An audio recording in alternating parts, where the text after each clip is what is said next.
সাহাবীরা লাউন্না নাহরুন রুবাবা আহাদিকুম সুম্মা ইয়াগদিসুলু ফীহি খামসা মাররা ফী কুল্লি ইয়াউমিন ওয়া লাইলা। হে আমার সাহাবীরা, যদি তোমাদের ঘরের দরজায় একটা নদী থাকে, একটা নহর প্রবাহিত থাকে, আর ওই যদি দৈনিক 5 বার তোমরা গোসল করো, হে আমার সাহাবীরা বলো তো হাল ইয়াবকা মিন দারানিহি শাই, যে ব্যক্তি কাজ করবে তার শরীরে কোনো ময়লা থাকে? আপনারা বলেন তো, দৈনিক 5 বার গোসল করলে শরীরে ময়লা থাকার কোনো সুযোগ আছে? নাই। সাহাবীদেরকে বিশ্বনবী এটাই বললেন। তখন বিশ্বনবী বললেন ফাযালিকাল খামসুস সালাওয়াত, এটাই হচ্ছে 5 ওয়াক্ত সালাতের উদাহরণ। যে ব্যক্তি জোহরের সালাত আদায় করলো, আসর পর্যন্ত কোনো গুনাহ হয়ে গেলে আসরের সালাতে দাঁড়াইতে দেরি, তার গুনাহ আল্লাহ মাফ করতে দেরি করেন না। সুবহানাল্লাহ।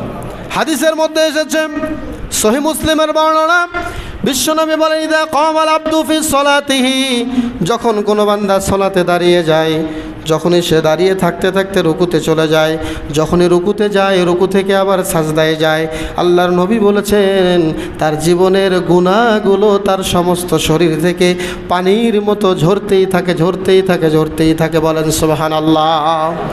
সালমান ফার্সিকে নিয়ে একটা বাগানে বিশ্বনবী ঢুকলেন। সালমান ফার্সির সাথে ছিলেন। বিশ্বনবী বাগানে প্রবেশ করার পরে গাছের একটা ডাল ধরে হালকা একটু নাড়া দিলেন। সহিহ বুখারীর বর্ণনা, হালকা একটু নাড়া দেওয়ার পরে গাছের পাতা থেকে ঝরঝর করে পাতাগুলো পড়ে গেল। ঠিক বসন্তকালে যেভাবে পাতাগুলো গাছ থেকে ঝরে যায়, এভাবে গাছ থেকে পাতাগুলো ঝরে পড়ছিল। বিশ্বনবী এবার সালমানকে বললেন, হে সালমান, তুমি কি আমাকে জিজ্ঞাসা করবে না কি জন্য আমি গাছের পাতা ধরে, গাছের ডাল ধরে হালকা ঝাঁকা দিলাম?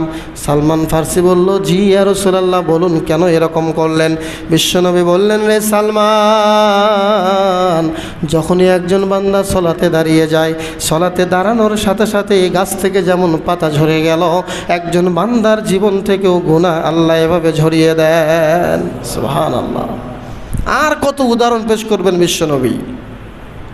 সম্মানিত উপস্থিতি, এই জন্য বিশ্বনবী আক্ষেপ করে বলেছেন, আমার ইচ্ছা হয় যখন সলাতের ওয়াক্ত হয় আমি মসজিদে যাই, আমি আমার সাহাবীদেরকে মসজিদে সলাতের আদেশ করি, আদেশ করে ঘরটাকে আমি আগুন দিয়ে জ্বালায় দিই। দেখেছেন বিশ্বনবী কি বলেছেন কথাটা? ঘরে যদি শিশু বাচ্চা আর মেয়েরা না থাকতো, আমি নবী আমার ইচ্ছা হতে ঘরটা আগুন দিয়ে জ্বালায় দেই। একজন অন্ধ সাহাবী আসছেন, ঘটনা আপনারা অনেক দিন শুনেছেন। বিশ্বনবী তাকে প্রথম বলেছিলেন যে ঠিক আছে, আপনি যেহেতু অন্ধ, আপনাকে আমি অনুমতি দিলাম, আপনি বাড়িতে সালাত আদায় করিয়েন। লোকটি ফিরে যাচ্ছিলেন, বিশ্বনবী আবার ডাক দিলেন। ডাক দিয়ে বললেন, অন্ধ, তুমি কি মসজিদের আজান শুনতে পাও? বলছি ইয়া রাসূলুল্লাহ, হ্যাঁ আজান শুনতে পাই। তখন অন্ধকে বিশ্বনবী বললেন যে মসজিদে আজানের জবাব দিবা, এসে জামাতে হাজির হয়ে সালাত আদায় করবা। একজন অন্ধকে রুখসত দেওয়া হয় নাই, একজন অন্ধকে ছাড় দেওয়া হয় নাই, তাহলে আপনি আমি চক্ষুষ্মান সুঠম দেহের অধিকারী একজন ব্যক্তি কেমনে সালাতের আজান হলে বাড়িতে থাকেন, আপনার বুঝে আসে না। এগুলো আমাদের মুসলমানিত্ব হারানোর সবচেয়ে বড় উপায়, বড় নিকৃষ্ট ধরনের কাজ যে আমরা সালাত আদায় করি না। আপনারা দেখুন, বিশ্বনবী যখন মারা যাচ্ছেন, সর্বশেষ কথা ছিল তার কয়টা?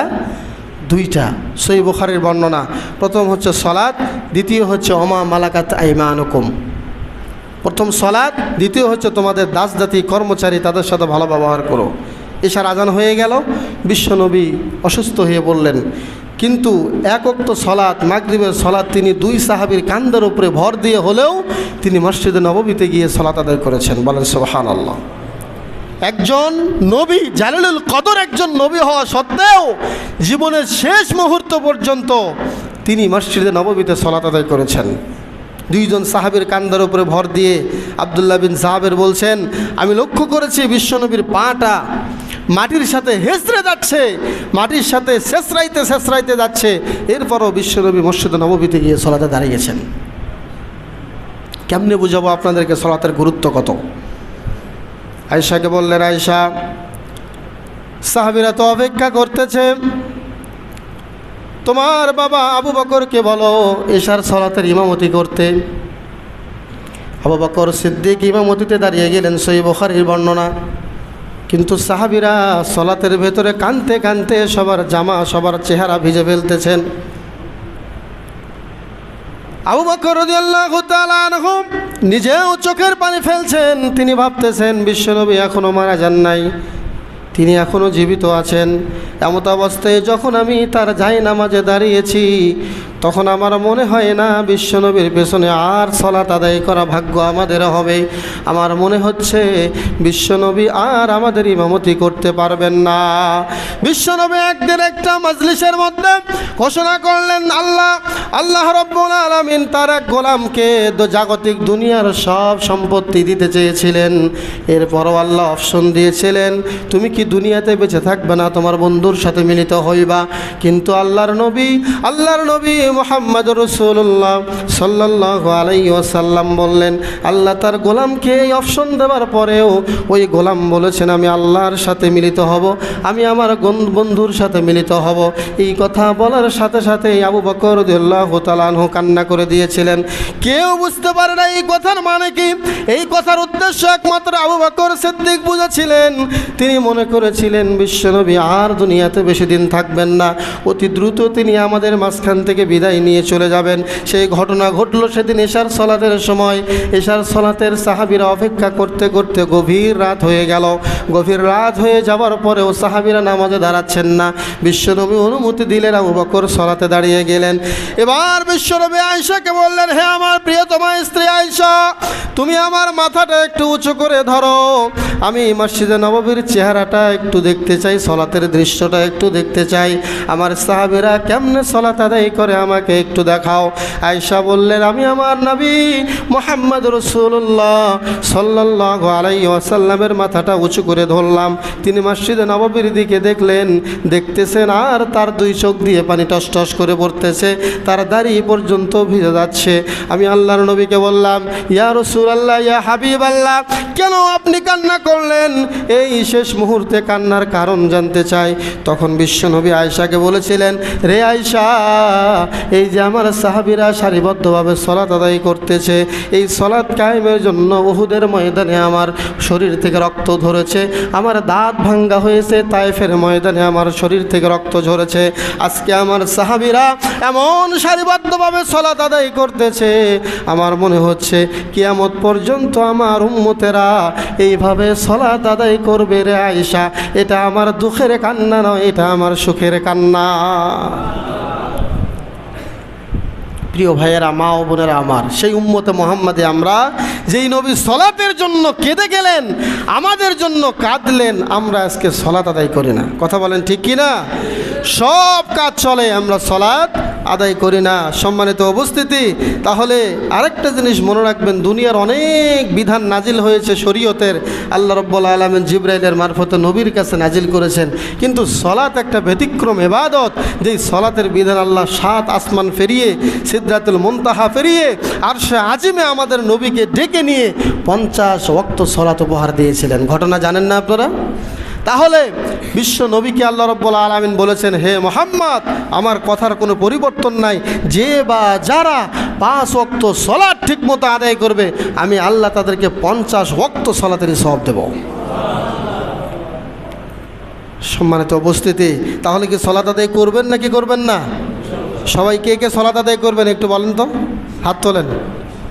ইনশাআল্লাহ বলেন, আল্লাহকে বলেন, হে আল্লাহ, হাত তোলেন, সবাই হাত তোলেন, হে আল্লাহ, যতদিন পর্যন্ত হায়াত আছে, মরব না, ততদিন পর্যন্ত আমি যেন সলাত পরিত্যাগ না করি, আল্লাহ আমাকে তৌফিক দিও, আমিন। হাত নামান। সম্মানিত উপস্থিতি, ইমাম আবু হানিফা একটা কথা বলেছেন বেনামাজির ক্ষেত্রে। তিনি বলেছেন, যারা বেনামাজি ওদেরকে শিকল দিয়ে বেঁধে রাখো, এরা সমাজের মধ্যে দুষ্কৃতি করবে, সমাজে একটা অন্যায় অঘটন ঘটিয়ে দেবে। দেখেছেন কি বলেছেন উনি? দ্বিতীয়ত ইমাম শাফি, ইমাম মালিক, ইমাম আহমদ বিন হাম্বাল, তিনজনই বলেছেন ওর হাত পায়ে বেঁধে রাখলে শুধু হবে না, ওকে জেলের মাঝখানে আটকায় রেখে ওর ঘাড়ে একটা তলোয়ার রেখে বলো, সলাত আদায় করবি তো তোকে জেল থেকে মুক্তি দেওয়া হবে, না হলে একটা কোপ দিয়ে তোর কল্লা কেটে ফেলবো। ইমাম আহমদ বিন হাম্বাল 10 লক্ষ হাদিসের হাফেজ। ইমাম নাসাই লক্ষ লক্ষ হাদিসের হাফেজ। ইমাম শাফিঈ, ইমাম মালিক রহিমাহুল্লাহ, তাদের মুখ ফতোয়া হলো এইটা। আর যারা পীর মানে তাদের পীর, আমাদের পীর নয়। আব্দুল কাদের জেলানি নাম শোনেন নাই? উনি কি বলেছেন? মান তারাকা সলাতা, যে সলাত ছেড়ে দিল, ফালা তুগাসসিলুহু, তাকে গোসল দিও না, ওয়ালা তুকাফিনুহু, ওর কাফন দিও না, ওয়ালা তুসাল্লু আলাইহি, ওর জানাজার সলাতও পড়িও না, ওয়ালা তাদফানুহু ফি মাকাবিরিল মুসলিমিন, ওকে মুসলমানদের গোরস্থানে দাফনও করিও না। বলেন নাউজুবিল্লাহ। ইমাম আব্দুল কাদের জিলানী বড় একজন হক্কানি আলেম ছিলেন। তার নামে দুনিয়াতে ভণ্ডামি হয়। তার মুরিদেরা বলে পানির তলে আগুন জ্বলে, বাও বাতাসে নেবে না, আমার বাবার মুরিদ হলে নামাজ লাগে না। বলেন নাউজুবিল্লাহ। অথচ আব্দুল কাদের জিলানী বলছে যে সালাত আদায় করবে না, তার গোসলের কোনো প্রয়োজন নাই, তার কাফনের কোনো দরকার নাই, তাকে কোনো জানাজার পড়ানো দরকার নাই, আর ওই লোকটাকে কোনো মুসলমানদের গোরস্থানে দাফন করার দরকার নাই।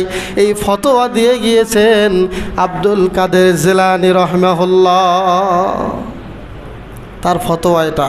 সম্মানিত উপস্থিতি, মনে রাখবে, হরতাল, মিছিল, মিটিং, আন্দোলন করে ইসলাম কায়েম হবে না। যখন পরিবার থেকে ইসলাম কায়েম হবে, সলাতের মাধ্যমে ইসলাম কায়েম হবে ইনশাআল্লাহ। আপনারা মনে করতেছেন ক্ষমতায় গিয়ে আমরা হুজুররা ইসলাম কায়েম করবো, এত সহজ? পশ্চিম কালো নয়। যার আকীদার মধ্যে সমস্যা, 20টা 30টা প্রদেশের দেশের নায়ক হলেও ওই দেশে ইসলাম কায়েম হবে না যতক্ষণ পর্যন্ত আকীদা সংশোধন না হবে। বিশ্বনবী যুদ্ধ থেকে ফিরতেছিলেন, ফিরতে একটা বালুময় মরুভূমি জায়গা পার হচ্ছিলেন, নিজেও ক্লান্ত হলেন।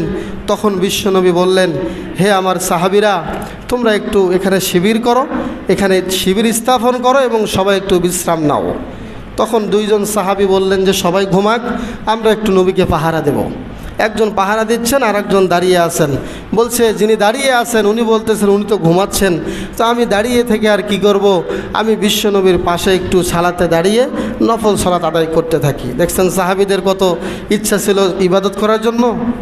আমরা হলে কি করতাম, একটু ফেসবুক টিপি, আমরা অবসর পেলেই একটু মেসেঞ্জারে ঢুকি, অবসর পাইলেই ইউটিউবে ঢুকি, কিন্তু অবসর পাইলে যে 10টা কোরআন তেলাওয়াত করি, 10টা আয়াত পাঠ করি, এই উদ্দেশ্য আমাদের হয় না। কথা বলেন ঠিক না বা ঠিক? সাহাবী বললেন, আমি সলাতে দাঁড়িয়ে গেলাম, বিশ্বনবী ঘুমিয়ে আছেন, শত্রু চলে আসলো, নবীকে আঘাত করবে, তীর মারবে, তীর মেরে নবীকে ঝাঞ্ঝা করে দিবে, বুক ছিদ্র করে দিবে। আমি লক্ষ্য করেছি, আমি দেখছি আমার পেছনে শত্রু আসছে, আমি সলাতে দাঁড়িয়ে আছি, প্রথমে একটা তীর ছুড়লো, দূর থেকে তীরটা এসে আমার বাম পাশের কাঁধে লেগে গেল। আমি আমার সলাৎ ছাড়ি নাই, আমি আমার সলাৎ ছাড়ি নাই, আর একটা তীর এসে আমার বাম কাঁধে লেগে গেল। এরপরেও নবীকে ডাকি নাই, নবীর বিশ্রামের ত্রুটি হবে, নবীর ঘুমের ডিস্টার্ব হবে, এই জন্য আমি সাহাবী বিশ্ব নবীকে ডাকি নাই। বলেন সুবহানাল্লাহ। একটু পরে যখন 3 নম্বর তীরটা এসে সাহাবীর বুকের ভেতরে প্রবেশ করলো, সাহাবী উপর হয়ে জমিনে লুটিয়ে পড়লো। এরপরেও সলাৎ ছেড়ে দেয় নাই। বিশ্বনবী হালকা আওয়াজ পেয়ে যখন ঘুম ভেঙে গেল, বিশ্বনবী বললেন, আমার সাহাবী সলাতের এত পাবন্দি করেছে। আমার সাহাবীর সলাতের দৃশ্য দেখে বিশ্বনবী মুগ্ধ হয়ে গেলেন এবং ওই সাহাবীকে বিশ্বনবী অনেক চুম্বন করলেন, বুকে জড়ায় ধরলেন। আমার ভাইয়ারা, আমি আপনাদেরকে যেটা বলতে চাচ্ছিলাম, যেই নবী সলাতের জন্য এত মার খেয়ে গিয়েছেন, যেই নবী উম্মতের জন্য সলাতের ব্যাপারে ক্রন্দন করে গিয়েছেন, যেই নবীর সাহাবীরা সলাতের এত পাবন্দি ছিল, সলাতের এত হক্কানি একজন আদায়কারী ব্যক্তি ছিল, কিন্তু আজকে আমরা সেই উম্মতে মুহাম্মাদি সলাত আদায় করি না। ওই সলাত আদায় না করার কারণে আজকে আমাদের সমাজের প্রত্যেকটি রন্ধ্রে রন্ধ্রে আমরা অন্যায় দেখতে পাচ্ছি। সলাত আদায় করলেই সমাজ থেকে অন্যায় এবং অনাচার দূর হয়ে যাবে। বলেন ঠিক না বা ঠিক? এই জন্য সমাজের প্রতিটি সদস্যকে, পরিবারের প্রত্যেকটি সদস্যকে সলাত আদায় করতে হবে। বলেন ইনশাআল্লাহ। হে আল্লাহ, আজকে যে আলোচনা হলো খুতবার এই সংক্ষিপ্ত সময়ে, আল্লাহ সকলকে এরকম নামাজি হওয়ার তৌফিক দান করে। আমরা সকলে পড়ি আমিন।